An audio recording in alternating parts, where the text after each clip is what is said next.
भारत में एक Spanish traveller influencer महिला के साथ जघन्य सामूहिक बलात्कार से जुड़ी कथित घटना ने जन आक्रोश को फिर से भड़का दिया है। पुलिस की माने तो महिला अपने पति के साथ झारखंड के दुमका में ठहरी थी जब दोनों पर 7 लोगों ने हमला किया, महिला के साथ बलात्कार किया और उसके पति को बांधकर पीटा गया। महिला ने अपने इंस्टाग्राम अकाउंट पर एक वीडियो साझा किया जिसमें भयावह आपबीती के बारे में बताया गया। महिला ने लिखा कि मुझे लगा कि वो मुझे मारने जा रहे हैं, भगवान का शुक्र है कि मैं अभी भी जीवित हूँ। इस मामले में पुलिस ने कुल 8 लोगों को गिरफ्तार किया है। ये सभी 18 से 25 साल के बताए जा रहे हैं जिन्होंने इस घिनौने अपराध को अंजाम दिया था। दुमका पुलिस प्रमुख पीताम्बर सिंह खेरवार ने कहा कि अधिकारियों के पास पर्याप्त सबूत हैं और वो जल्द ही आरोप दायर करेंगे। माना जा रहा है कि पिछले कानूनी सुधारों के बावजूद भारत में यौन हिंसा बड़े पैमाने पर बनी हुई है और ऐसे अपराधों की आवृत्ति महिलाओं की सुरक्षा में व्यापक विफलता को दर्शाती है। 2012 में दिल्ली में एक चलती बस में निर्भया के साथ बलात्कार और हत्या की दर्दनाक घटना को 1 दशक से ज्यादा हो गया है। इस दिल दहला देने वाले हादसे ने देश भर में विरोध प्रदर्शनों को जन्म दिया। प्रदर्शनकारियों ने कानूनों और कानून प्रवर्तन की कथित अपर्याप्तता की निंदा की।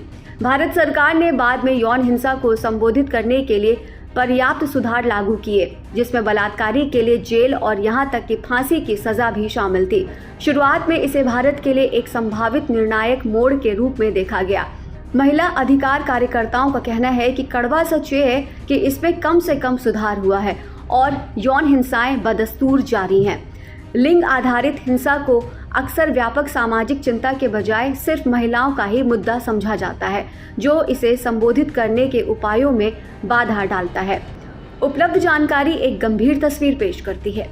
राष्ट्रीय अपराध रिकॉर्ड ब्यूरो 2023 की माने तो भारत में महिलाओं के खिलाफ हिंसा में 4% तक की बढ़त हुई है, जिसमें पतियों और रिश्तेदारों द्वारा क्रूरता, अपहरण, हमले और बलात्कार के मामले शामिल हैं, जो 2020 में 3,71,503 मामलों से बढ़कर 2022 में 4,45,256 मामलों तक पहुंच गई। 2021 में 4,28,278 मामलों की तुलना में 2022 के आंकड़ों में चिंताजनक वृद्धि हुई है। रिपोर्ट में आगे बताया गया कि आईपीसी के तहत महिलाओं के खिलाफ अपराधों का एक महत्वपूर्ण हिस्सा पति या उसके रिश्तेदारों द्वारा क्रूरता 31.4%, महिलाओं का अपहरण 19.2%, उसकी मॉडेस्टी के साथ खिलवाड़ 18.7% और बलात्कार 7.1% दर्ज हुए हैं। प्रति लाख महिला जनसंख्या पर अपराध दर 2021 में 64.5 से बढ़कर 2022 में 66.4 हो गई। एनसीबी की रिपोर्ट सिर्फ महिलाओं तक ही सीमित नहीं है। ये अपराध बच्चों में 8.7%, वरिष्ठ नागरिकों में 9.3%, अनुसूचित जाति में 13.1% और अनुसूचित जनजाति में 14.4% की वृद्धि का संकेत देते हैं।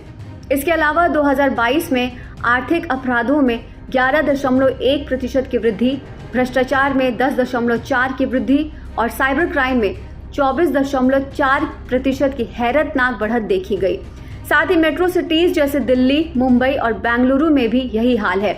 दिल्ली में महिलाओं के खिलाफ अपराध के 14,158 मामला दर्ज किए गए हैं, मुंबई में 6,176 जबकि बेंगलुरु में 3,994 मामले हैं। उत्तर प्रदेश में आईपीसी और विशेष और स्थानीय कानूनों के तहत महिलाओं के खिलाफ अपराध के सबसे अधिक 65,743 मामला दर्ज किए गए हैं।